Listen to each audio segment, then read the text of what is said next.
What's up, Pete? Week 10. Feeling so much better. I just remembered like the first couple weeks of this cycle, I had like no motivation because I was super weak. My SI joint was bothering me.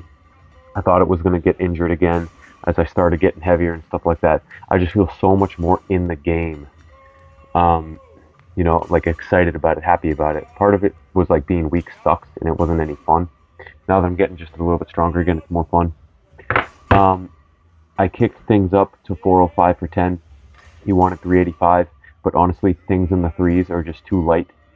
And mentally, I just need to be lifting in the 400, basically. Yeah, so I just kicked it up 20 pounds. You wanted 385 for 10. I was like, screw that. I don't, 405 for 10. Probably easily two left in the tank, if not more. Squats are still feeling absolutely phenomenal. 2 by 5 at 255. It's getting heavier, but it's definitely not like, you know, it's just great progress. It's growing great. I mean, literally gives me no knee pain.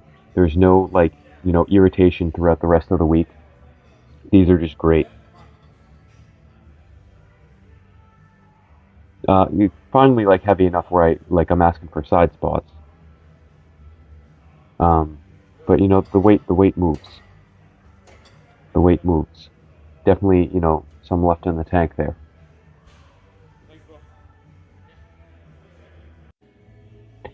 Back extensions with 195, 2 by 5. These are heavy. I couldn't quite pause all the reps, but I kept the weight up high and just did what I could.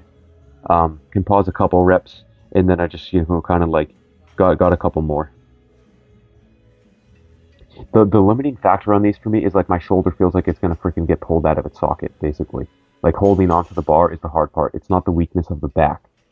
Um, so I got a couple reps and I wasn't too satisfied, and then I picked up the plate and was like, all right, this is a stupid idea because it just felt like it was gonna fall out of my hands or whatever. I don't know. 195 was heavy. It's the shoulder that kind of feels like it's gonna freaking get pulled out of my. Okay, Nordics, not quite how you wanted me to set them up, but it would take so long to. I'm being a baby. It would take so long to set them up with a bench and stuff like that. I can set this up pretty fast. Okay, since I haven't done these in a long time, I'm not used to them. So I'll get like newbie gains from doing these. So I think we should continue these. These felt great. I feel like my body's going to get used to these and I'll get newbie gains from them. So I started off, I did what I could.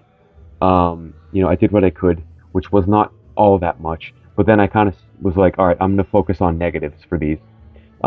Just prolong the set a little bit, get a couple more negatives. So I believe this was three bands. Yeah, two kind of medium bands and one light band. But yeah, these are definitely got a different hamstring soreness because it kind of hit them in a different way than what they're used to. Okay, you wanted 465 for four. I went down to 455. Mentally, I just needed to carrying the momentum and confidence approaching the bar. 465 was scaring me, and I would have tanked it because it would have felt mentally heavy. So I decided to do 455 and obviously blew it up pretty nice and definitely could have done 465. I'm at the point where like I think it's gonna be heavier than it actually is. I'm more scared before the set, but then actually doing the set, it's not as bad as I thought it was going to be. So, anyways, 455 for four, pretty dang smooth. I don't know, RPE 8.9. I'm sure at the time it felt like a 9, but looking at the footage, it's still moving pretty fast. GHRs are finally where they should be, where I can hold a 10-pound weight and bang out some good quality reps. Um, I don't know what it's been this cycle, maybe doing it, but I feel like my hamstrings are stronger this cycle. I don't know. I'd have to look back. I feel like doing them before, doing them after, doing the hamstrings in different orders. Also, I've been doing this thing where like I do a lightweight hamstring thing where like I do 10 on one leg, 10 on the other leg, and then quick to 20 on both legs. More like bodybuilding style. But I did do heavy today because you said you specifically wanted heavy curls today. So I did do the GHRs with the 10, um, which went pretty well, 8 reps. Then I did these heavy. I'm really liking these banded. So what do I got on here? 65 pounds plus 2 bands. 60 was a whole lot better. Like 1, 2, 3, 4. 5, 6 with decent form, cheat out a couple more. Um, so I did go heavy on these today. You know, six reps before form broke, basically, with 65 pounds. Then I did some more. I took the weight off and just kept the bands on and did one leg, two leg, and then both legs at the same time. I like that. I've been kind of doing that bodybuilding style. But I understand the importance of hitting those heavy too. Last cycle we hit those heavy, and I think we got up to 90 pounds, something like that. Okay, cheat rows with 225.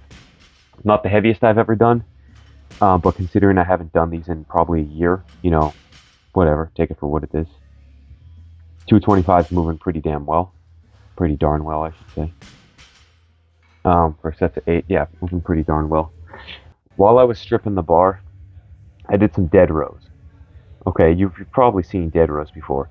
Oddly enough, I warm up before every single deadlift day. Every single deadlift day, even if it's a trap bar day. I warm up with the barbell doing dead rows, and then I put 135 on and do dead rows. It's a good way to like warm up my hips, but also warm up my back, my upper back, that is. It warms up like glutes, lower back, upper back, because you get a good row in there. Um, yeah, so I was just stripping the bar, and I just wanted to do one of these just to get a little bit more posterior chain action in. I love these. Yeah, feeling good, carrying some momentum.